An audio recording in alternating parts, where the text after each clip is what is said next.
this or can I go? Wait, hold on. Alright, boom. Welcome back to another episode of Stoppage Time TV. We're live in the flesh, live and direct. You already know what time it is. Fuad looks like he's reporting for Al Jazeera, bruv. Your camera's weak. Your camera's weak. Your camera's weak. But listen, man. No, I did, yeah.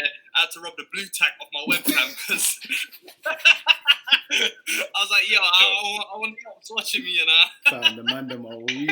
But listen, man, we're live here, we're flesh, we're all good, man. Listen, it's unusual settings, but we're still here. We're still here to get it done. Make sure you're following.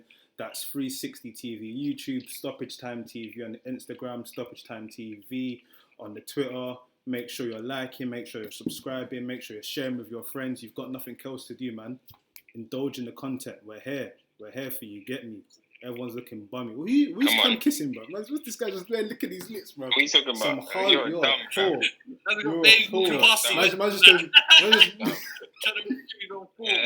But listen, man. The streets ain't been saying much. Well, in fact, the streets have been saying bare, but we can get that into another time. We thought we'll do our own little recap because the way we see it, the league's not coming back. I don't think personally it's coming back. I don't think it's coming back this season. I don't think they were talking about maybe a restart in July, but that is months. I doubt that. And even if I don't see that. And even if the league was to if start, the country's on lockdown until June, then football is the last thing on anyone's mind, I guess. You get me? Yeah, literally. So I'm saying we wrap up the season now. Stoppage Time officially said the season's over, and we go through our nominations for the season's awards as we did last season. This is a big accolade. You get me? The Stoppage Time Player of the Year and all this type of stuff. It's massive stuff. So yeah, where do you man want to start? Player of the season. Let's do that. Okay. Because me, I don't even think this shit is even that much of a standout, to be honest.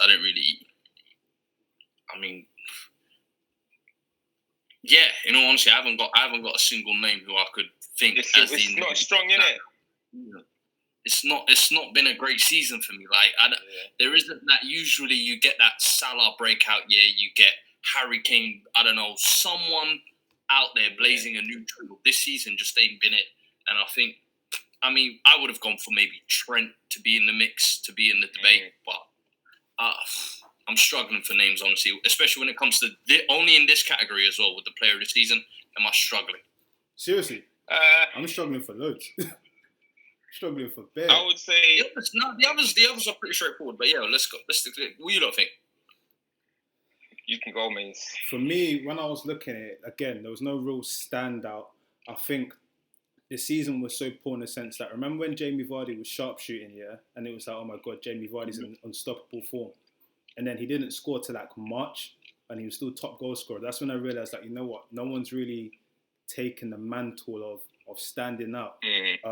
When you get things like Bruno Fernandes coming in and in his first 3 matches having performances that have been better than winning player of the month than most in his 3 games, and he's had a good impact as well. He has, but it goes to show you how poor the season's been. That someone can come in and he looks far and beyond everyone else, and then you're looking at other players that hold on, is he coming to set the level, or where was the level before?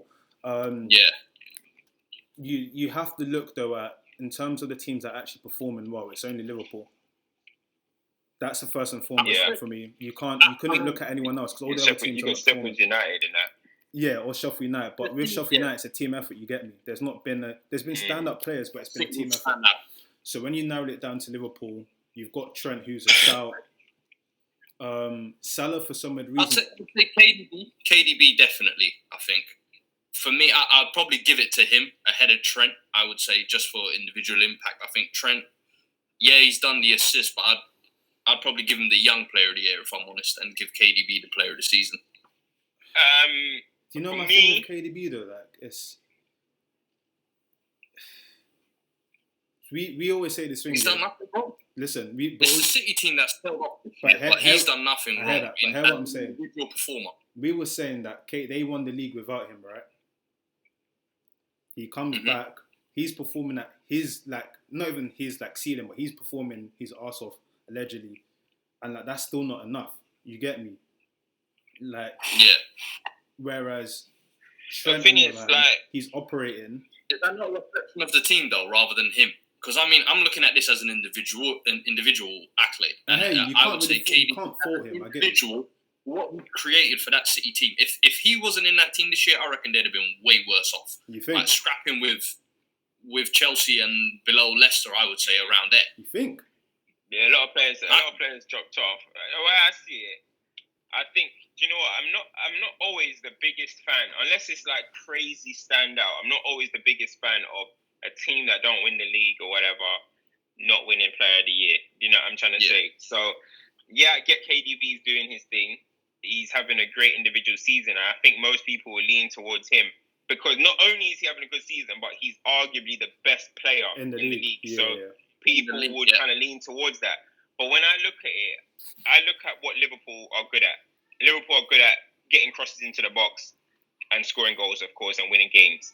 I think Trent, when you look at Liverpool, when Liverpool need it, I think Trent is always there providing key assists. And not only that, they're playing through him so much. I know people will say that, Mane's key, but Liverpool their system is heavily reliant on especially this season, quality. Yeah. Especially this season. Exactly, because let's not act like Robbo's been the same Robbo as last season.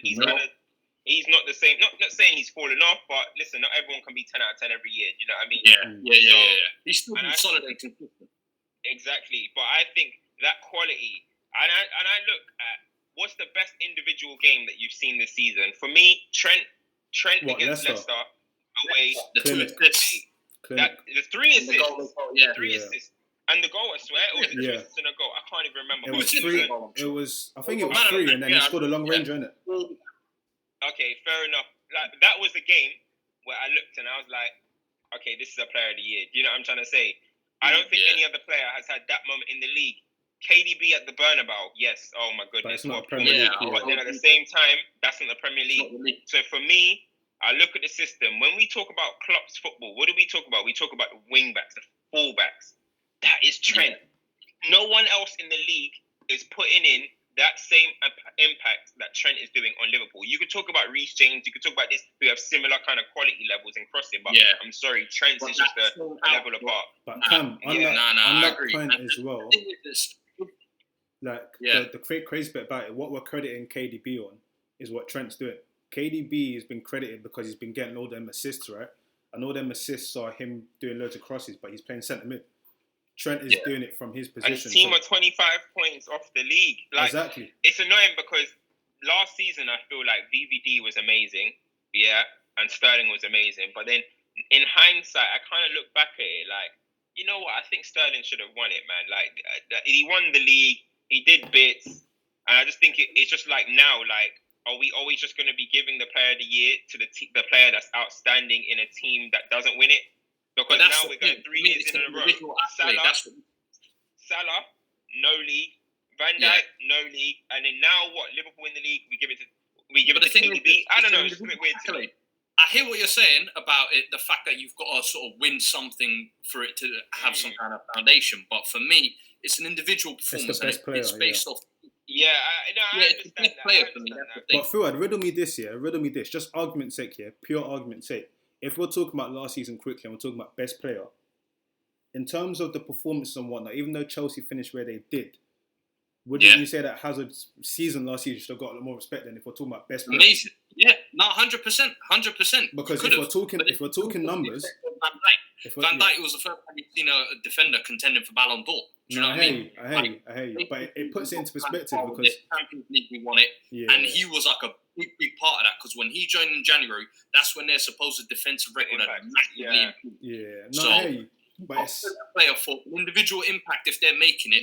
I think you've got credit. And Trent, don't get me wrong, I'm not kind of dismissing this thing. One second.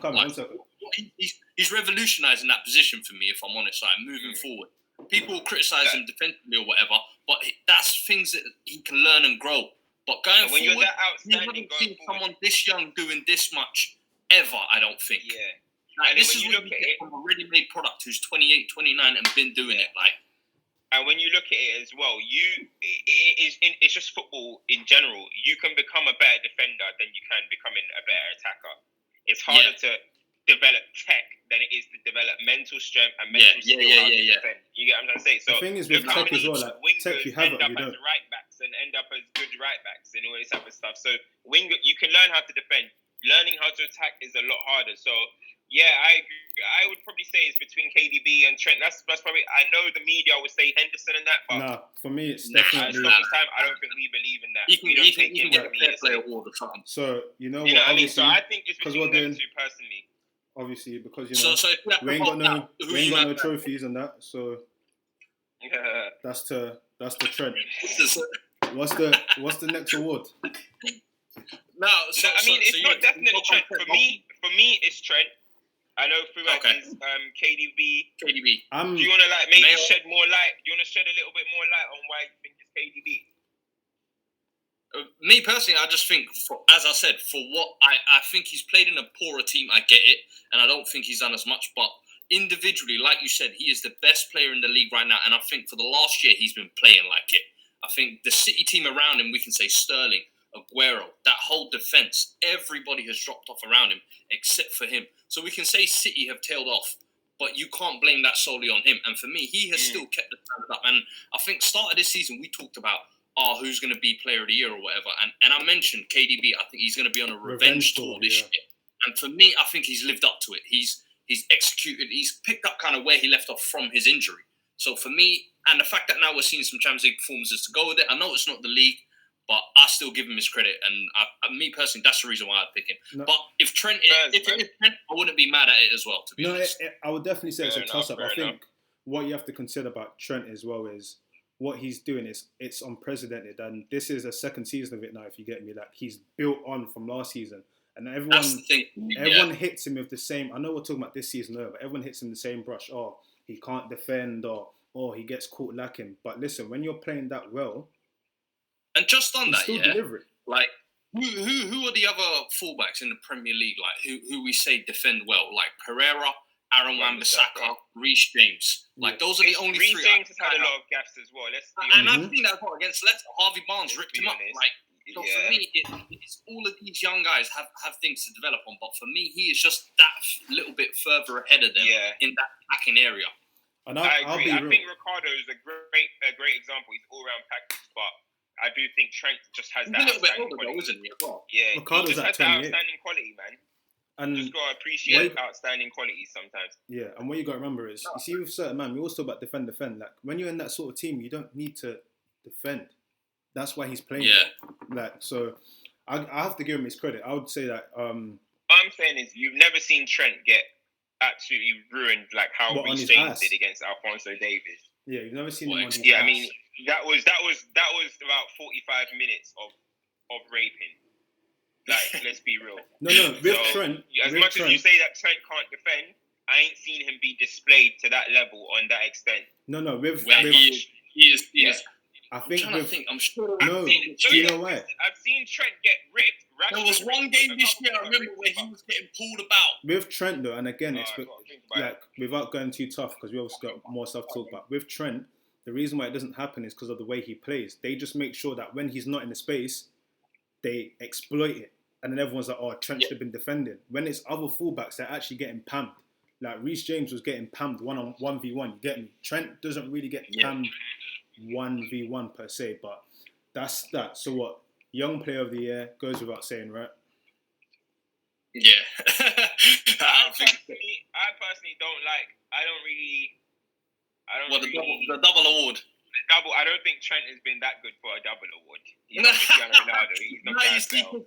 And this is where it's for argument's sake, he beat the player and Trent the young. No, but you can't do that just because you don't want to give a double award. For argument's sake, let's say that you're not eligible for both. What other young players have stood out for you? Before we go into who should be the Young Player of the Year, what other young players have stood out for you this season?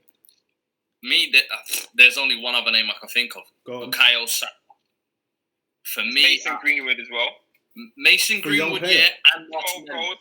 For young Martinelli player. as well for me. I'm a Spurs fan. Do you know what age you have to be for young player? What's the age? It's under 23? Under 23. How old's Marcus Rashford? I understand he was having an amazing season, but it's hard when you've been injured for that long, innit? I know, but what I'm saying has got 121. What you're doing? That's some Zion Williamson Rookie of the Year kind of thing. No, like, but the thing is, the reason why I'm mentioning it, the reason why I mention it is because if you look at if it's under 23, the names that typically will get thrown in. Remember when Sterling won and everyone was like Sterling's old.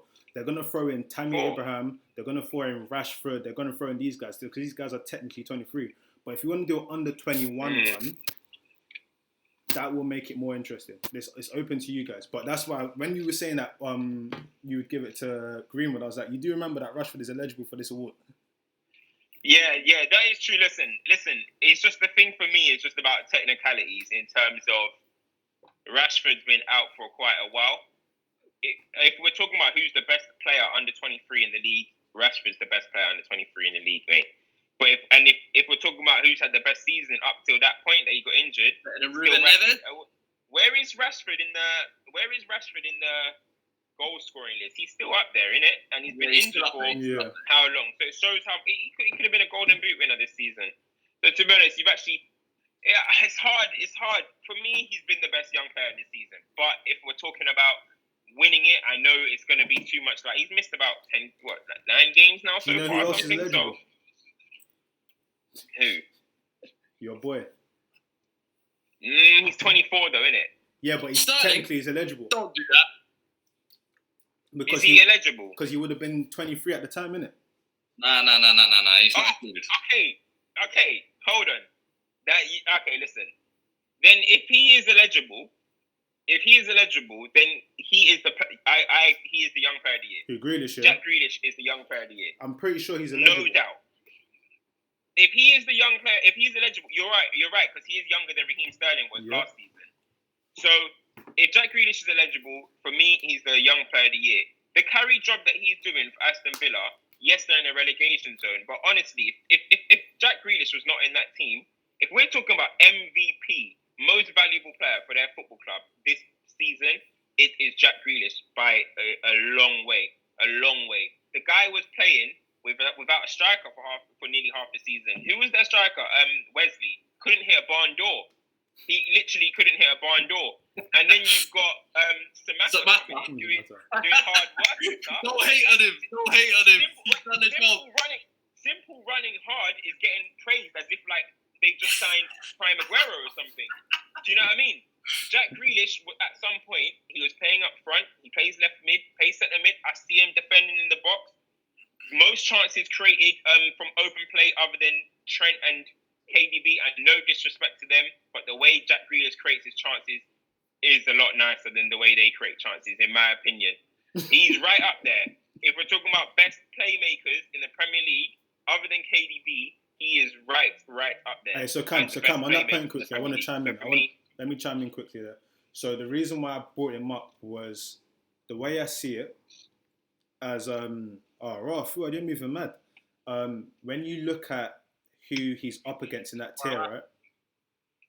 One of the guys he's up against, who people try to pin him against for the whole season, is Maddison, right?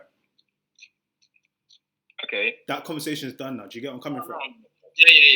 So I think if you're operating at such a level, I think if you your age mates are not even in conversation with anymore, and add the carry job. Not in conversation. I think they're still kind of in the same ballpark. But I think Jack Grealish this season. No, not in a disrespectful way, but in terms of like people have come to realise that, you know what, we were actually sleeping on Grealish because he plays for Villa. Like, Grealish actually does stuff. People saying that he can't play centre mid, he did it. People saying that he can't play wing, he did it. Yeah, he had the match against City in the final where he didn't show up. But honestly, mate, the guy took Aston Villa to the cup final. He dropped a clinic against Leicester.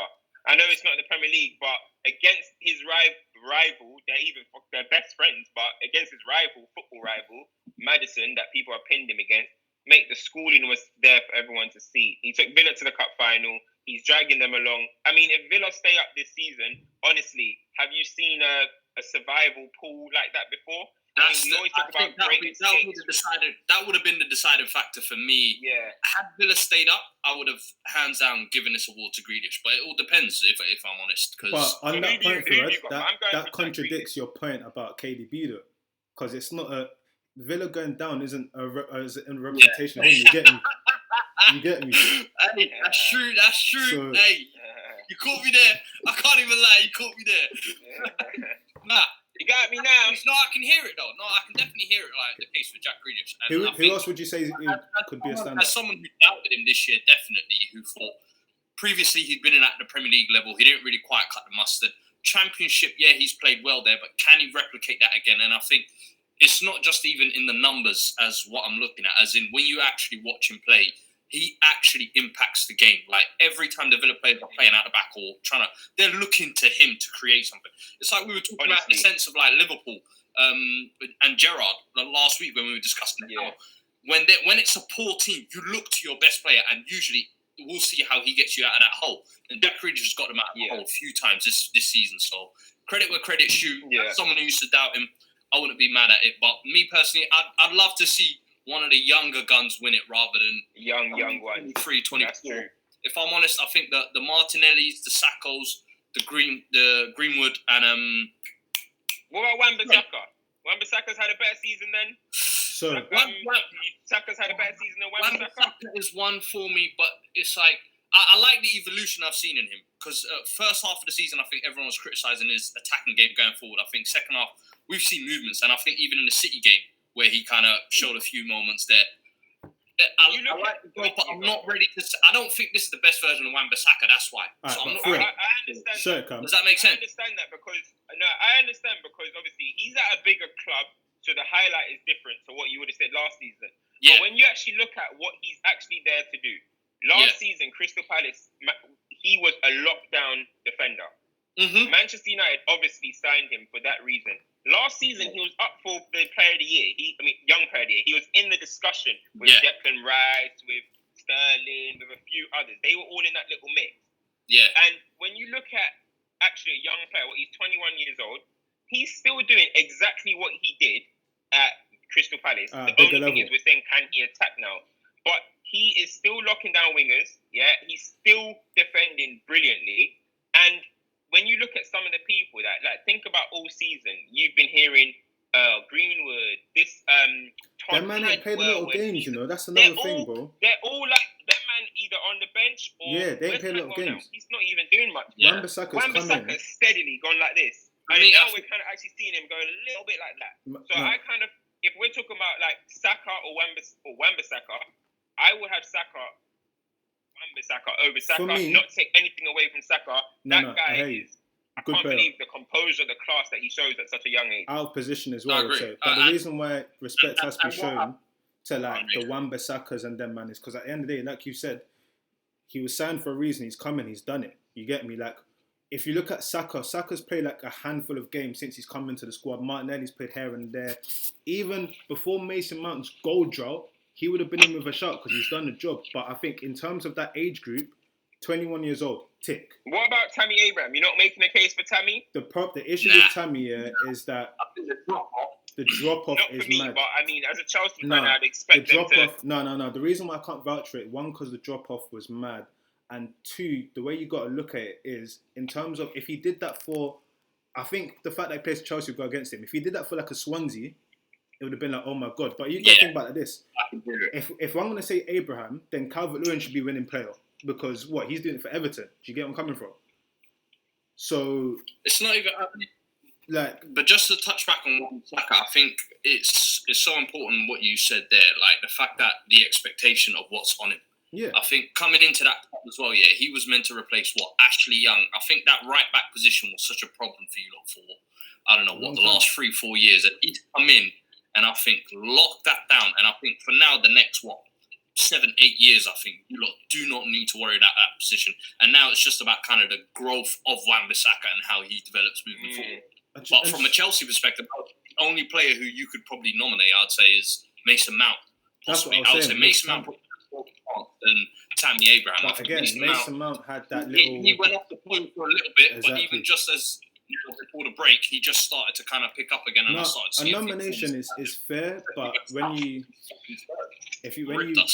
break it down for what it is, like the guys we mentioned before, those are the guys that are definitely there. Like these guys have been there. At the end of the day, when you're giving out these awards, you're not giving it up based on ability or what you can be in the future. It's based on what you're doing right now, consistently over the space of a period. You get me? Wan-Bissaka for the whole season has been present. Jack Grealish present. Like, so let's give Huri that. I've already said my reasonings for Jack Grealish. So Jack Grealish is mine. Fuad. I would have gone for Trent, but you lot are discounting Trent completely. No. Hey, listen. If you want to do double player of the year, I want to do double player of the year. You have him as KDB as player of the year. Yeah. I would have Trent as my young player of the year, and I think just the way he revolutionizing that right back position. I think we need to kind of, while the moment is happening, respect it type of thing, rather than I wouldn't say revolutionize. No, but the way he's doing he's restoring the feeling. Like the last time I seen something like this, a right back bursting forward and getting this Kimmich, Alves, and those are elite players playing at their peak. Trent is only 19, 20. He's randomly, but in the future, the whole Hakimi and Trent stuff is going to be very interesting. Because a lot of people probably don't watch that league a lot. Maze, go on, yours. Man was Trent. The only reason I said Grealish was because if you didn't want to give a double, Grealish is eligible and he should win it if you don't give a double. But for me, Trent gets a double. Yeah. And that shows you how bad the season is, bro. That shows you how bad the league is. It shows you how bad the league is. The way I see it, just like, you look at who's been double winners. Ronaldo, Bale. G-Biz. And I forgot there was one other one. Hey, I'll be real with you. And it's kind of if Trent is on that list, I'm not mad at it. I'm not mad at it. Me personally. I personally rate Trent that highly. I rate him as well. So, all right, cool. Fair enough. You said let's move. Manager. What's next? Manager. All right, cool. So I've got a disclaimer, right? If the season ends today, Liverpool technically haven't won the league. I already know who I was going for. Look at his face. If the season ends today, Liverpool haven't won the league, and therefore, the job that Chris Wilder has done is exemplary. That's all I have to say. Because Liverpool technically haven't won the league if the season ends today. There's a chance. Technically, let's do by where they are and what's been done. What do you think? Because we don't want to be saying we're a gender show. Yeah, no, I'm messing about. What do you genuinely think? For me, I have to go. If you go like for like, I look at what Klopp's done. Klopp has managed to maintain the same sort of momentum that got his club to finish second by a point last year, and he's blown everyone out of the water. Broken records. The teams even looked amazing at times, and all apart from that blemish against Watford, they've done what they needed to do. That's one argument. On the other argument, you've got Chris Wilder, who's come in, right? These guys didn't have a lot of money. They bought a few signings, and everyone was like, "Who are you signing here and there?" They play a style of football. This is not a team that's saying, you know what, we're just going to kick it long and whatnot. They actually come to your home ground, play you off the park. They've had injuries as well. Let's point that out there, and they've performed. And only until now, they were making people scared about. You know what? Is this team going to take my European spot? I think he deserves a lot of credit. Like it depends on what school of thought you're on. Who has overachieved out of both of them? It's definitely Chris Wilder. Who's done what would be deemed the harder job? Is it getting Liverpool from second to first, or getting a promoted team to European football? People argue the latter. When you say sort of jumping from second to first, because I think the one thing we can say this season is the league has been poor, but the one team that hasn't been poor has been Liverpool. It's them, 100%. 100%. You look at the gap they've made now. What is it, 25 points or whatever? Like, we haven't seen that in top 5 leagues in Europe. Do you know what I mean? Like, they could potentially have a record gap by the end of it. If it did happen. And record points. Which they still did, Still could have record points. But they're not going to achieve these things. But for what he did up until that point... It's crazy, man. It's crazy. And Wilder, I give him full accolades, because that's a team jumping straight out of the Championship. But that's kind of, for me personally, that's been done before. I've seen Wolves do it last year. I've seen Swansea do it. So it's like, this ain't kind of a surprise to me no more, where teams come out of the Championship and they surprise Premier League teams, especially if they've got the right mindset. Burnley did it 2 years ago as well, was it? So credit where credit. 2 years ago, yeah. And the fact that there's no even single standout player for Sheffield, I give him credit. But for me, what Klopp has done with that team, especially considering they were a team that were all about goals and playing fast tempo football and all this, and this season they've become less of that. They've become more grit and grind, get the results out, and do the job type of thing. So, do you know what I respect? They've been doing the job. Like you said, there's only one blemish, and that's Watford. And because of that, I'm not going to take it away. No, 100%. Do you know what the thing is? I'm having a conversation about it. Like, those are the only two that you could have a conversation about. There's one more you can throw in there as well. I think Brendan deserves some credit, definitely. I think the resurgence for Leicester. I would say credit, but would you put him just the tip of the hat? Not okay, cool. Because I was going to say, would you put them on the same playing field as nah. Because the way I would go on, no, you go on, bro. Yeah, I mean, for me, there's listen, no egos, just desire. No egos, just desire. Chris Wilder, the job that he's done at Sheffield United, listen, all season long, we thought they're going to fall off. Oh, it's just Sheffield. You don't want to go to Bramall Lane. You don't want to. Chris Wilder, the job that he's done, think about it. His goalkeeper is a loanee. Not even his player. His goalkeeper is a loanee. He's got one of his signings this summer, Ravel Morrison, who was meant to be that little bit of spark, that little bit of quality. He hasn't even made an appearance in the Premier League this season. His striker doesn't score goals. His striker David McGoldrick, doesn't score goals. No goals.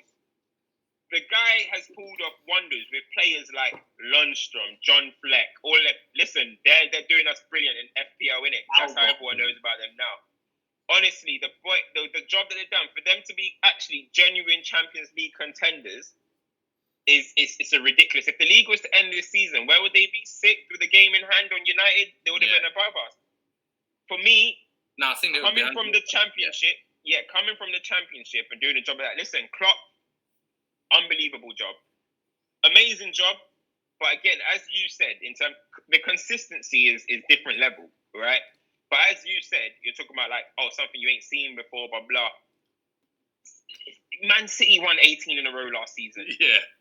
Liverpool are winning 18 in a row this season. Like, but they matched Liverpool did a crazy run last season. Like, I do get it. And listen, I'm not angry if Klopp was to get manager of the year or whatever. But I just think the workman-like nature of Wilder, the team, no budget, just a small squad. They play good football, and you would think because he's English, they won't break. I just think everything about them is brilliant. And then when I saw it, like especially like a game against United or whatever, when playing them, they scored 3 goals against us. 3-3. That was the game. What the hell are Sheffield United getting goals like this from? Like, how? Like, honestly, I feel like, and yeah, it may not be this. You can't give him points for it or anything, but I just think the way he conducts press conferences, interviews, just so honest, so on it. I just love him. I just love him. He's my man. For me, like I said, I love him. It's a direct toss-up, and again, it depends on, when people do these. At the start of the season, sorry, mate, just one quick. Robbie Savage said they're going to. At the start of the season, bro. At the start of the season, if I told you Sheffield United are going to be battling for the Champions League, and I told you Liverpool are going to win the league, which one are you going to slap me over? But this is what I'm saying. This is what I'm saying. This is exactly the point I was making. When they beat us early in the season, I thought, how the fuck did we lose to Sheffield? So Fuad, honestly, on the point you're making now, on the point you're making now, that is for me, that is just a little bit of little glitter and shine on what Chris Wilder's done. They have held their own against the top 6 sides, and I think that's the little bit that a lot of people seem to forget. They have held their own against top 6 sides. Like, the sides you mentioned about with, like, when you mentioned Swansea and Burnley and whatnot, that was all great. But I remember these sides when they were doing their one was kind of, they arrived in those positions late at the end of the season. Sheffield were coaching in 5th for a long time, for like the main part of the season. So that just shows you consistently from day one. And they had a bit of a wobble at the start, I'm pretty sure. And then they managed to get it going. So for me, I wouldn't be angry at either one. I know people are going to be like, how can you say Klopp shouldn't get it and whatnot? But this is not to mark down. I expect this from Liverpool based on what they showed me last year. I expect this. I didn't expect this from Chris Wilder. I didn't. So, but shout out Klopp though. Shout out Chris Wilder. Shout out Steve Bruce. Hey, what a job that he's doing as well. Yeah, listen, Steve Bruce is doing a great job. Random shout to Nuno because Wolves. I think it's more of the same. Remember how we started the season bottom of the table, and how and doing Europa League and they've climbed up. Yep. And this is the difference. I give him credit for this season as well. Is he's got the Europa League mixed in, and he's actually been qualifying and doing well in that as well. Yep. So Nuno, hats off to him as well. There's been a few. Let's not forget as well. Yeah. Since Christmas, he's done at Southampton, turned that 9-0. Bro, from that, he was nearly out. Any other man that would have been a final nail in their coffin. He was the nearly fact that he used that to turn the season round, fair play. And they've got some big results as well. Mm-hmm. So there's a few good jobs. That's kind of like a turning it round story. Not going to say manager of the year, but like, that's he was nearly dead and out. He was nearly dead and out. Yeah, 100%. Like come on. I honestly, mate, I thought he was nearly finished. And for him to turn that around and still, he signed Che Adams. We'll get into that anyway. We'll get into that. We will. Anyway, that's our managers of the year. So yeah, we can move on. Cool. All right. So where do you guys want to take it now? We've got flop/stud of the season. Eesh. Wait, what?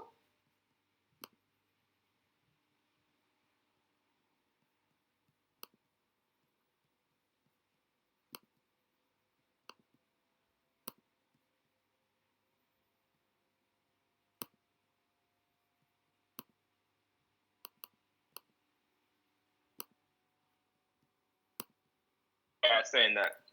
Yo, man, we can't do every question. We can do some in a few days. Yeah. One second. Mad What's the time? Is that 3:45? Yo, just make sure it's still recording and shit. Yeah. No, we're all good. We're live. What is the time on the clock? There's no clock, bro. There's no clock. We're just vibing still. Should we get into dud and flop of the season? Alright, yeah, I don't mind. Alright, cool. Who you got? Me? I think there's a whole list, man. There's actually a whole list we can go through when it comes to flop of the season. There's a docket. Yeah. When it comes to flops of the season, I think there's a good 5 or 6 names that equally probably all deserve it. So let's go. Nicolas Pepe. Is he on your list? 100%. He's on that list. Is Christian Pulisic? But I wouldn't even say he's worst. I would say he's second. Would you say Christian Pulisic is on your list? Nah. Even though he should be, but I kind of knew this was what Chelsea were going to get. The fee, I get it. It's crazy, but I didn't expect much from him. He's been injured. Whereas Pepe, I kind of did. Pepe was putting up numbers consistently in Liga, and I thought Arsenal have finally signed a ready-made player to come and make the difference. And we've seen flashes of it. We've seen maybe 1 or 2 games where he's kind of done it, but nah. In the Europa League, I remember he scored a nice free kick, was it, in that game or whatever. But for me, for 75 million and the fact that you've got to pay it over 5 years, he better come good in that fight. Che Adams definitely goes in that list. It's because, they call him the Birmingham Ronaldinho. That's what we used to call that Birmingham. The one that's in Paraguay. Stop it. Ballon D'or. Stop it. What Ronaldinho are they talking about? What Ronaldinho are they talking about? I need to know the one that's faking entries to get into countries, or the one that was doing Jogo Benito adverts. Lord have mercy. Lord have mercy. Listen, there's one we're forgetting though. Joe Linton. Yes. Mate.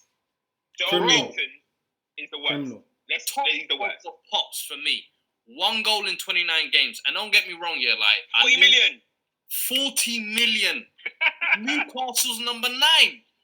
His highest scoring season was 8 goals, I'm sure. I don't know what they got swindled. Do you know what that was? That was in the Austrian league. Haaland did that over a weekend. No. Mane scored 45 goals in the Austrian league. When he played in Austria. There's one guy, he doesn't count as a signing, but I just need to throw him under the bus anyway because he's a dickhead. He's useless. You see Danny Drinkwater, He's a dud. He's the dud of the season. He is the dud of the season. Dud. Big dud. Definitely. I don't know what's wrong with that guy. He's got issues now. How can you flop like that? And done madness at both clubs. Headbutting people, get beaten up in the club. He's just done too much this season, mate. But no. Listen, Moise Kean. Oh, brother. Mm-hmm. Awful signing so What do you far. think? Yep. Awful signing so far. Especially considering, like, I think the biggest blessing for Everton this season was the fact that Calvert-Lewin somehow popped off, because I don't think anybody was expecting that. Because somehow, Moise Kean, let's remember, was signed in to be their big number 9, marquee signing, big goal scorer, and we haven't seen anything of that. And don't get me wrong, I know he weren't really getting in the team, and then Duncan Ferguson's thing. Let's hope Ancelotti turns it round for him, but it has not been a good season for Moise Kean this year, and I'm a big fan. Listen, this ain't it. That's true. Who else you got? I'll give you one. We got to rank him. I bet we got to rank him. 4 nows at what's his name? West Ham. He's shown glimpses. glimpses. Better than Haller. Yeah, I was about to say Haller. Yeah, Haller scored what? A handful of goals. He scored a couple here and there, and I remember him. He scored 1 or 2 winners as well. So I give him the benefit of that. I remember when West Ham. What about that keeper, Roberto? Was he signed this season? The one that they signed in the summer and then got shipped off in January after he lost them 7 games in a row or something. What team? I can't remember. In the Prem I've ever seen. But do you know why? Do you know why Joe Linton is high on this list, right? You have to remember, he's been so bad, Newcastle have still been doing well, and it's like how do you pinpoint where they're getting their goals from? Because Miggy Almiron is not scoring goals. Joe Linton, not even Saint Maximum, he's not really scoring like that. Like, so I don't know. They're just somehow grinding. I would say Joe Linton is the absolute number 1. 100%. Yeah, Joe Linton has been shocking, and the thing about it is that we can talk about Che Adams. He's been awful, but he's not playing. Okay, we've seen him do a little bit of bits in the Championship. That's we've seen, the thing. There's a reason he's not playing because he's awful. Exactly. But when you look at what's his name, who's the other name that we said? Moise Kean. Moise Kean. It's kind of like, new to the league, which Joe Linton is as well. But right? the thing is, for all of them, like flashes. That's what I was about to say. Yeah. I could be like, listen, as much as Pepe has been a flop so far, I can see something. You can see that he's got quality. Yeah. He's got ability. He's got quality. Yeah. I'm sorry. I don't know what Joe Linton can do. He can't even hold up play. He can't header. He can't shoot. Let me make you laugh.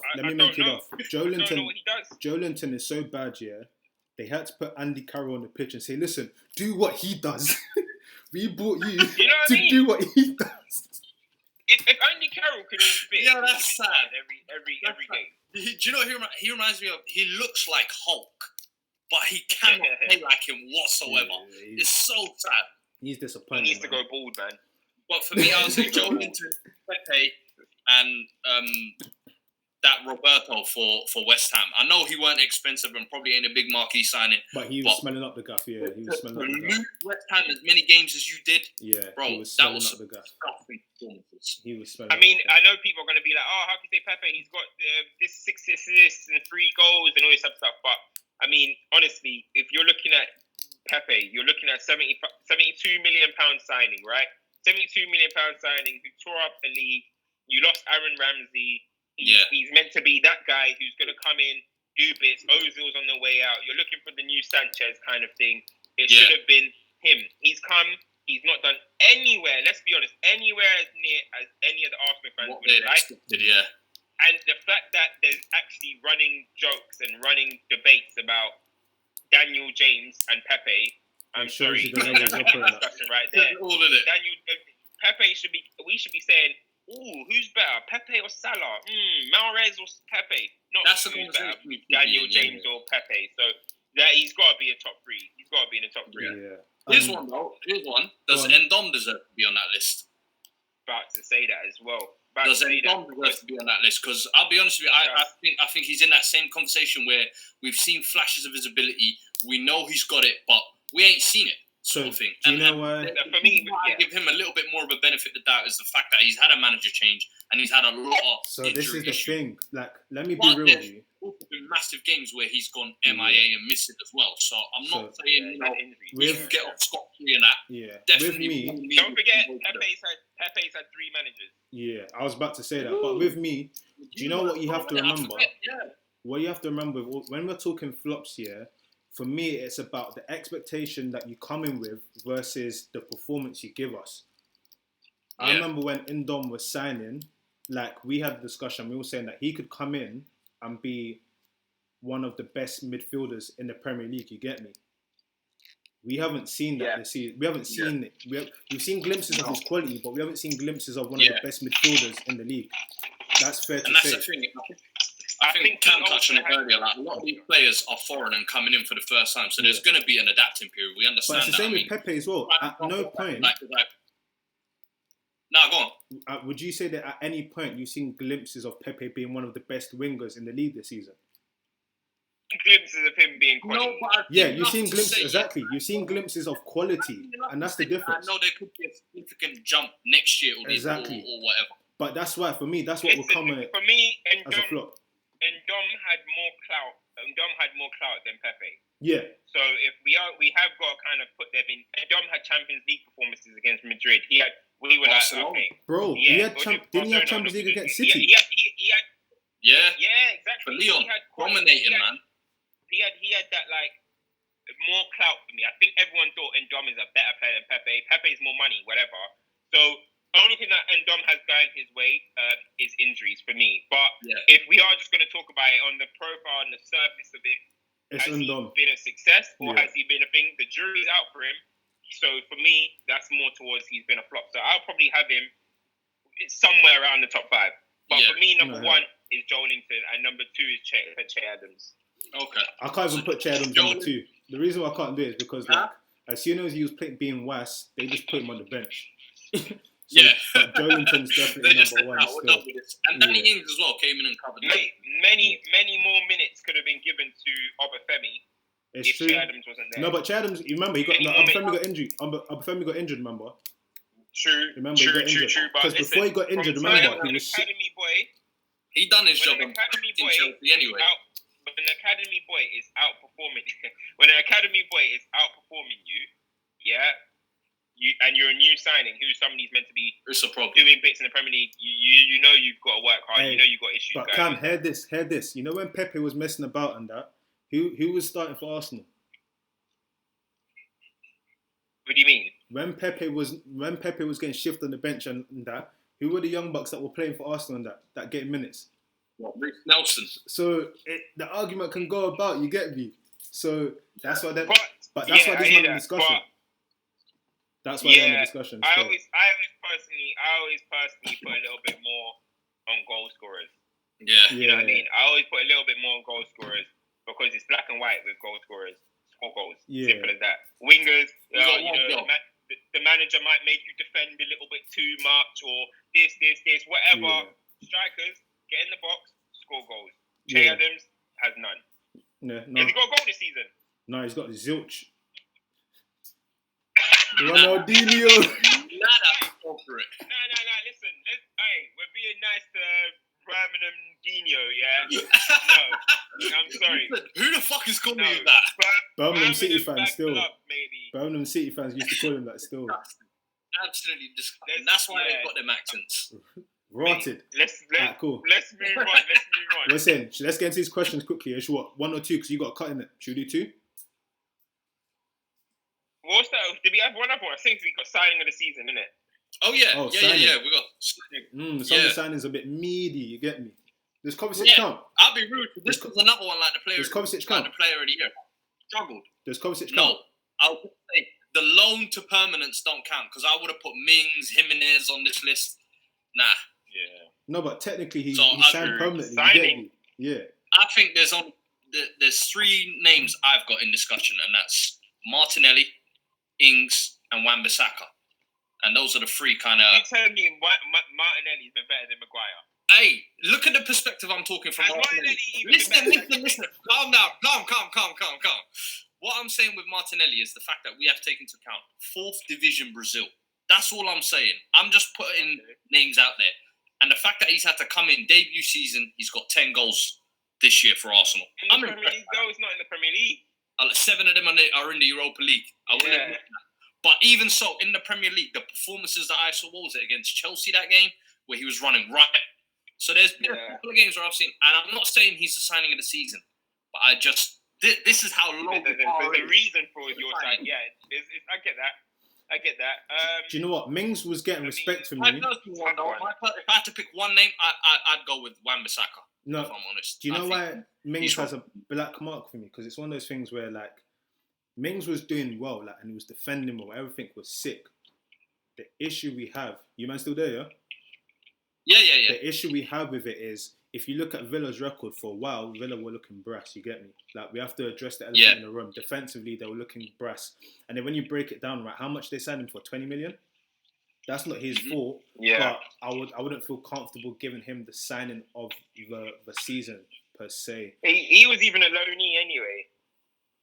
Exactly, Yeah. he was a loanee. So, yeah, you can't give him that. Fuad moving all mad, bro. Fuad said his name with bare confidence. Flipping... Saint Maxim's been all right in terms of like a little bit. Is that signing of the season though? Like, for me, Wan-Bissaka gives you everything. Wait, that's the reason why. Do you know who was good but got injured? Rodri showed glimpses. This little. And I was a big fan coming into him this year, but I expected a little bit more. Yeah, I know, but he did something for them. Someone who presses more. Actually, no. Someone who definitely has a more of a killer pass in the final third. I think he's more of a protector and just like a sit back, like Jorginho without the passing percentage. Yeah. Wait. Does Bruno come into this conversation?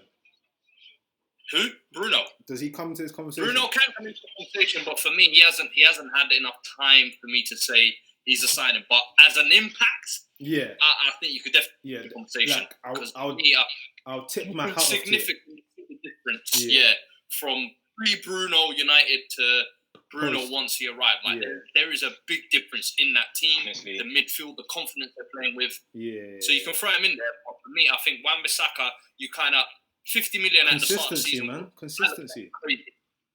But consistency and the fact that for me that position has been such an issue and a bugbear and it's such a rare piece to find. The fact that you've got Wan-Bissaka in that and the fact that he's filled it so comfortably, boy. That's fair. I'd give it to him. Other than that, signing season's a tough one. It's a tough. Did Danny Ings sign this summer? Yeah, he signed this summer. This is his first season.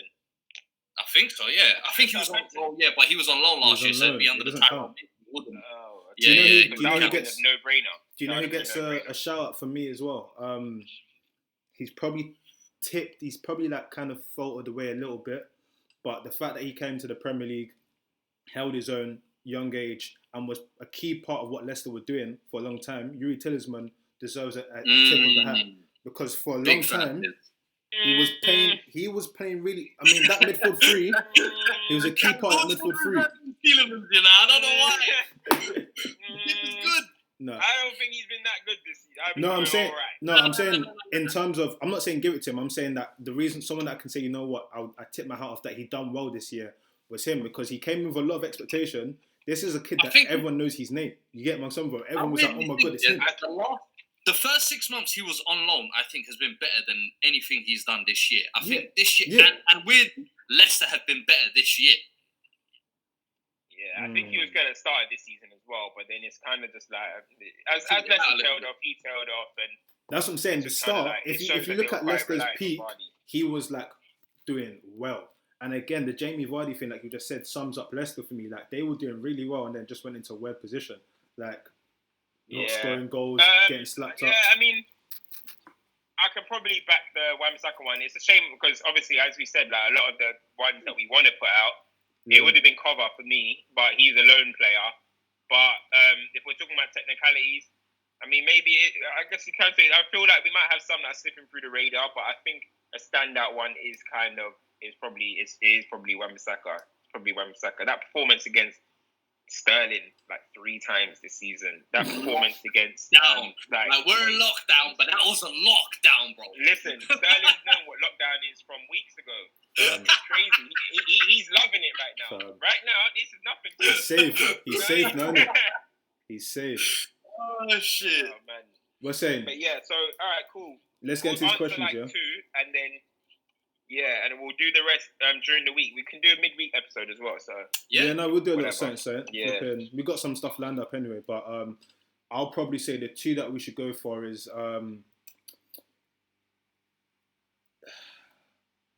It is. I like the We were Ballon going to d'Or do question. team of the season, innit? But Yeah, no, we can do forget that. about We it. Don't can do worry that another about team time. of the season. We'll do that next time. I like the Ballon d'Or winners contenders question. I kind of, I'm not. I hear that, but I'm not a big fan of that one because I feel like Certain you man just fall don't know off. who's gonna come up. Certain man It's fall off. too. Yeah, it's too. I wish bro, we could go back to 5 years. Yeah. You know I what? wish we could go back to 5 years ago and see who the names would have been and where they are now. Renato Sanchez. Exactly. That's the name I would have said. Alright, cool. Let me put this out to you, man. Do you reckon Neymar wins one? No, too late. Unless they win the Ballon, unless they win the Champions League, which would have been his best season, best chance this year. But is that makeup in your hand? What's wrong with the man though? Show me your hand. To his trouble. Yeah, some girls thing, man. Some girls thing. You know how it goes, man. Hey, locked down, but we still gotta have our fun. What are you saying? What female viewership? You know how it goes. Female viewership, yeah. What's that? What that Fenty? Hey. Come get that Fenty. Boy, what's this one? You got discount codes on that. Come on, man. Don't worry about that. So what? You reckon, Fuad? You reckon Neymar doesn't win a Ballon d'Or? Yeah, for me, I just think his time has come and That's gone. Crazy, man. Not even come and gone, but I think that unless PSG win something or who answers the question, please? I wouldn't. No. Say... The question was by Edmundo K. Parla. He said Ballon d'Or winners contenders for the next 5 years. But I've just tweaked it. Save the question. I've just tweaked it and said, do you reckon because Neymar's one of them guys. We always say that Neymar's the third best player in the world. The other two ahead of him are going to retire soon. Do we reckon he's going to win a Ballon d'Or? What about if he gets a move? I think it's going to be a similar case like Hazard, where we keep saying, yeah, Messi's going to retire, but Messi could still be here for 5 years and still proving this dumbness. We're laughing and joking, but it's serious. It's real. Drugs are real. Doing madnesses. And I'll be honest with you, I can even Mbappe taking another leap, possibly. But and who's to say that in that PSG team, if they were to get the Champions League, who's to say Mbappe doesn't outshine Neymar? Do you know what I mean? So for me, I think Neymar will be in contention. But you don't reckon he'll get one? I don't reckon he'll win one now. I feel like this era is going to resemble a bit more of the old era in terms of we're going to get a lot more different winners. I hope. You know what I mean? And a lot of names that we might be like, should he have won it maybe? You know, like Nedved nicked one, Modric nicked one. No. VVD was up there this year. Like, I feel like it's going to be a lot of different names. You know what I'm trying to say? Like Ronaldo, Messi every single year. But now, because even now when we look at it, who was front running for Ballon d'Or this year? Lewandowski, what you guys call him? Is he the one that's? Was he the one that's there? Like, I don't really know who was it, because for me, Messi wasn't Ballon d'Or this year at the moment. So this was a weird. If we're going on goals scored, we might start going into the. I would have given it to VV. We might start. I was going to say. We might start. What? Anyway, I'm not against that, but we might go into the. We might fall back into the situation where changes every year. Maybe because we started getting obsessed with this guy scored 30 goals in 25 assists, he must be Ballon d'Or. Because I've been seeing people say KDB Ballon d'Or, but that means Immobile should get Ballon d'Or. Immobile is on that court. What I'm trying to say is, we might go back to the days where Zidane was winning Ballon d'Or, Figo after scoring only 8 goals, 10 assists. Now we might go back to days where we actually just appreciated quality. You know what I'm trying to say? What are you saying? So KDB people like Ballon d'Or? Thiago and KDB. Not for me. I don't think. How can you be Ballon d'Or winner? Not for me. But when you start looking at people like maybe Thiago's, who's had an outstanding season, you've had Levin, there's other names that are going to start popping in and out. So it's so hard to predict who's necessarily going to go and win it. But I think if PSG had a deep run this year, that Neymar could have had a shout, because I think he's still head and shoulders better than Mbappe, and he scored in both legs this season to knock Dortmund out. Mbappe didn't even come on in the second leg. You had Corona. Maybe this year Mbappe could have overtaken this, take into account the Euros this summer as well. If it had happened, I think Mbappe would have shined. And I think anytime you shine at an international tournament and your club has success as well, you get the tip of that. I think so. I think we're going to have so many. Even in Neymar next year, Mbappe could tip him. That's a hot take, Fair you know. enough. That's a hot take that Neymar not. What's the next question? Let's go. I like the question about the ceiling one. I like that ceiling question. Yeah. That's Who asked that? So this is Mubarak.1. Hold at you. Who benefits from Euro 2021 pushbacks? Well, that's the second question more so. Who has the highest ceiling? Trent, RJ, Saka, Foden, or Greenwood? So the interesting thing about me with this question is ceiling isn't just talent. It's kind of everything around you. Yeah. So the one thing that sticks out immediately about that question is Foden has a bag of talent, but we never see it because he doesn't play. Yeah. Doesn't play. Trent underneath Klopp is going to excel. How long is he going to excel for? What's the next step after Liverpool? Can he go on and then do that at Madrid or Barcelona or something? Yeah. Yeah, he'll be Liverpool through and through, man. Exactly. But will Liverpool play like that till the end of his career? Or will he have to change position or something like that? Saka, will Saka go back to left wing? Will he become a goal-scoring left winger? Or will he stay as a left back? RJ, like, we know what it's about, but with Chelsea, are Chelsea going to be in a position where we start challenging for things again and you can showcase that, or we're just going to be one of these clubs where we're just fifth and you don't get to see them on the highest level? I think they've all got different things that could affect their season. Greenwood is just a monster. That's period. But what is going to happen at United? That's the one for me is the highest. Of the lot, Greenwood. I think pure and simply because he's a forward, I think naturally his talents will shine easier more than the others, I feel like. I think the fact that he's right-footed, left-footed, heading ability, he's got so much in his locker this young, this early, and every age group I think he's played in, he's outshined them by miles. And he's taken to men's level like a duck to water type of thing, do you know what I mean? So I think you look at all the other ones, they've got situations around them that kind of need it. I think Greenwood, no matter what team he plays in, whether it be a poor team, if he leaves United even, I think he could still become one of the top players in the Premier League. So he's got that much, I truly believe. You can probably speak to this more. With your situation at United at the moment, where you've got Rashford, who's obviously, coming into his own. You've got kind of young players coming through and whatnot. You've got a position where you want to challenge for trophies, right? You've got Greenwood coming through. How does Greenwood coming through and Rashford being the man affect where Greenwood has to play, or what happens at United in that sense? Because that for me is a question. Because Greenwood is going to have to play, like he plays a bit here and there, but for him to become what he's supposed to be, which is what everyone's saying, the rebirth of RVP, right? He has to be playing centre forward, surely.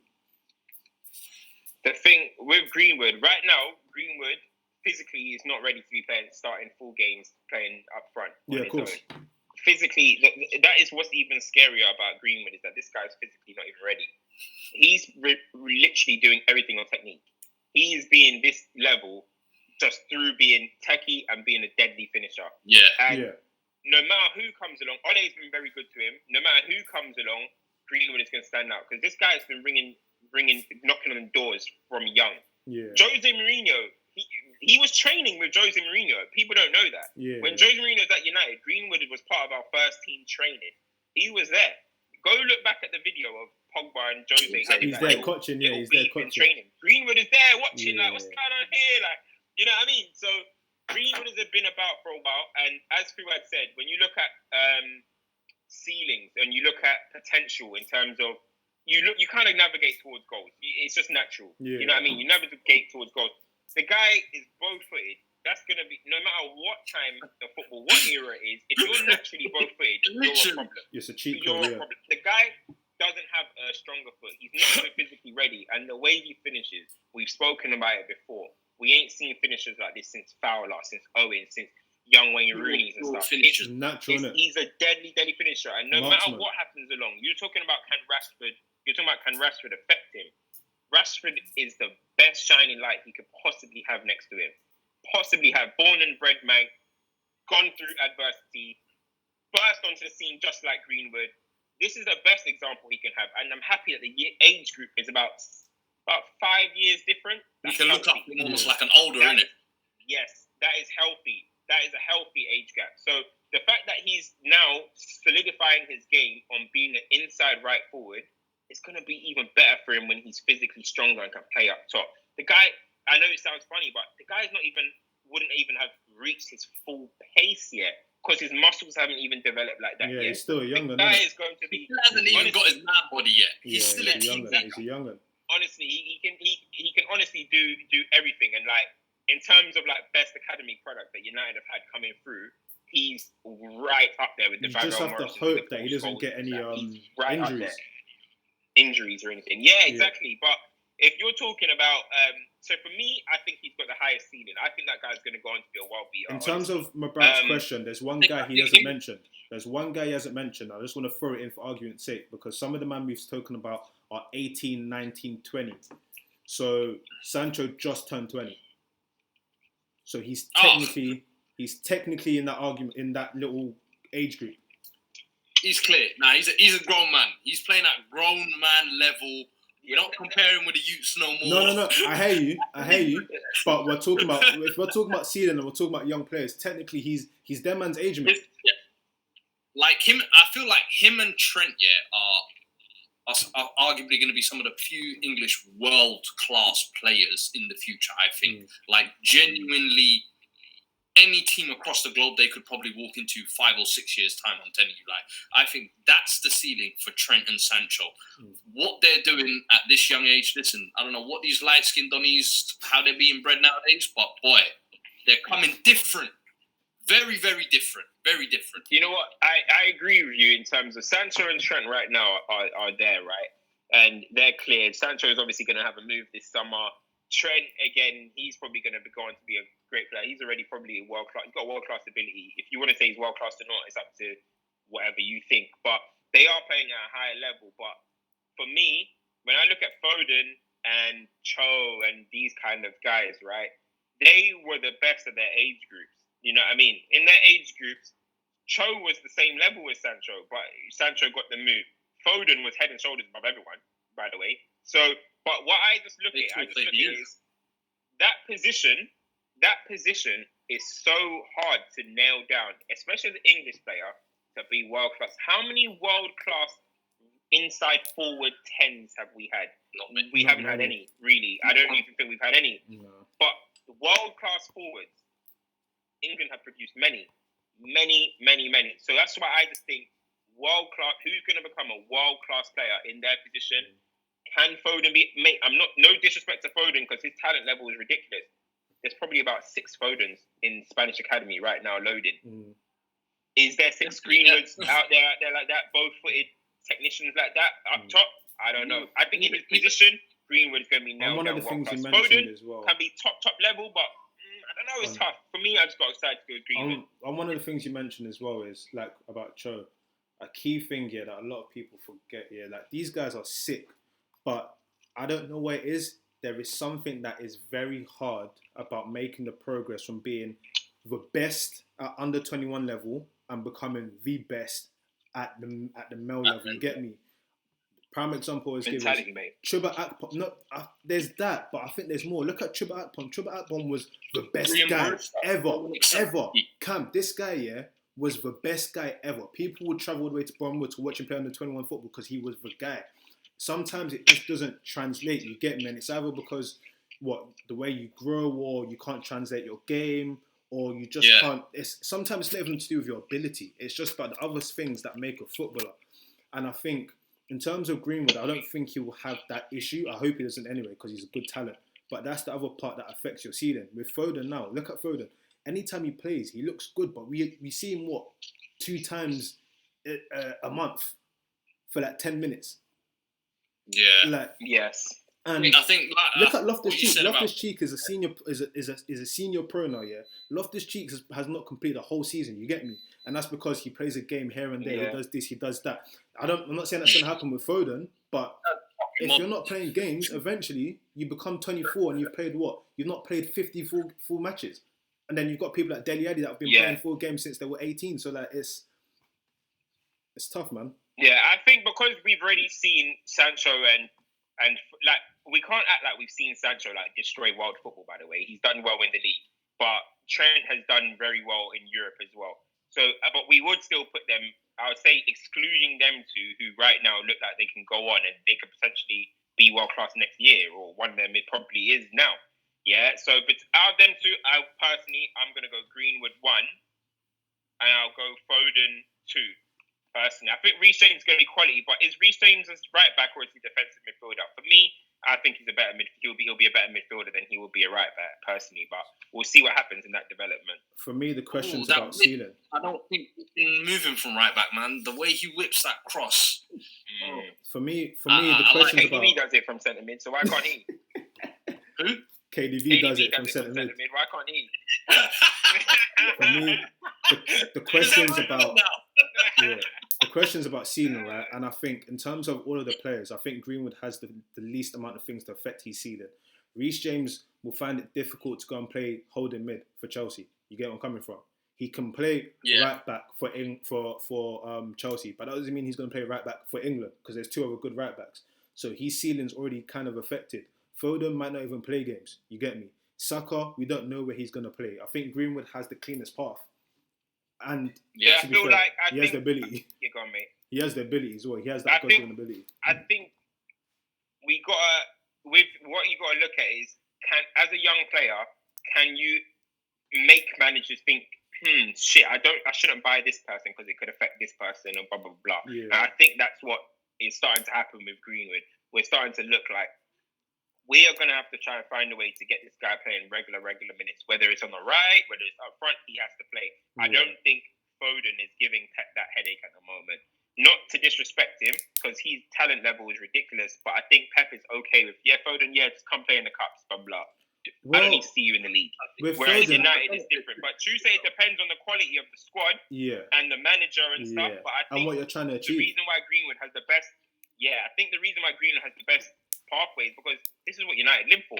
United live for doing this academy stuff, and United would absolutely love to have like Williams, Rashford, Greenwood, and try and do like a new this is our class of '92 going. That's what Ollie's at the wall, bro. That's what Ollie's at the wall. That's what Ollie's at the wall. Ole wants to do that. Ole wants his class of '92 or whatever it will be. So I think because of the DNA, the ethos, and everything about United, I think Greenwood has the best opportunity to go and become an unreal player. Yeah, definitely. I agree.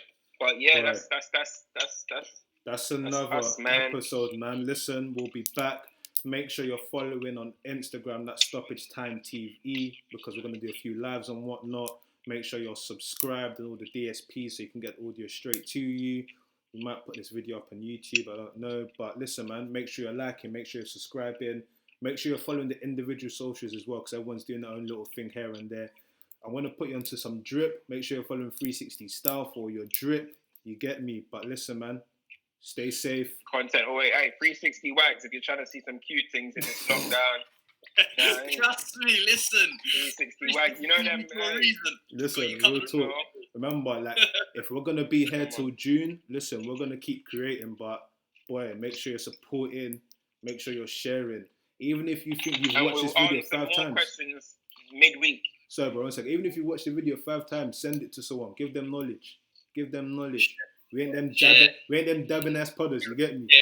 You get me? But listen, man, we'll answer more questions during the week. Keep liking, sharing, subscribing, and God bless you, man. Cam, where you off to? You going up? Got the next live, man. Got the next live now, Do your thing, do man, mine. In a bit, that's another episode, man. Easy, Love. Bless, man. Love.